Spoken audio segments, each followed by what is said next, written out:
গুরুতর অসুস্থ মিঠুন চক্রবর্তী। তড়িঘড়ি তাকে হাসপাতালে ভর্তি করানো হয়েছে। সূত্রের খবর অনুযায়ী এদিন তার ব্রেন স্ট্রোক হয়। সকাল 10টা নাগাদ অসুস্থ হয়ে পড়েন অভিনেতা। তারপরই তাকে কলকাতার বাইপাসের ধরে একটি বেসরকারি হাসপাতালে ভর্তি করানো হয়েছে। বর্তমানে অভিনেতা পথিকৃৎ বসুর ছবি শাস্ত্রীর শুটিং করছিলেন কলকাতায়। গুরুতর অসুস্থ মিঠুন। সূত্রের তরফে জানা গিয়েছে একাধিক শারীরিক জটিলতা রয়েছে মিঠুন চক্রবর্তীর। বর্ষীয়ান অভিনেতার এমআরআই করা হবে বলে জানানো হয়েছে। আপাতত তিনি বাইপাসের ধারে একটি বেসরকারি হাসপাতালে নিউরোমেডিসিন বিশেষজ্ঞ সঞ্জয় ভৌমিকের অধীনে ভর্তি আছেন। কিছু কিছু সূত্রের তরফে জানানো হয়েছে অভিনেতার বুকেও ব্যথা আছে। এছাড়া শরীরের একদিক দুর্বল হয়ে পড়েছে তার।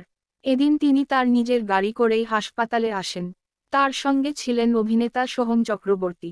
বর্তমানে তার নানা পরীক্ষা নিরীক্ষা চলছে। সেই পরীক্ষার রিপোর্ট অনুযায়ী তার কী চিকিৎসা হবে বা কী হয়েছে সেটা স্পষ্টভাবে বোঝা যাবে।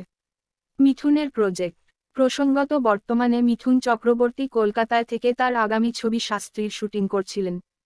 এই ছবিটি জ্যোতিষশাস্ত্রের উপর ভিত্তি করে বানানো হচ্ছে। ছবিটির পরিচালনা করছেন পথিকৃৎ বসু। প্রযোজনার দায়িত্বে সোহম চক্রবর্তীর প্রযোজনা সংস্থা। এখানে মিঠুনের সঙ্গে দীর্ঘ 16 বছর পর দেবশ্রী রায়কে দেখা যাবে। এর আগে অভিনেতাকে শেষবার কাবুলিওয়ালা ছবিতে দেখা গিয়েছিল।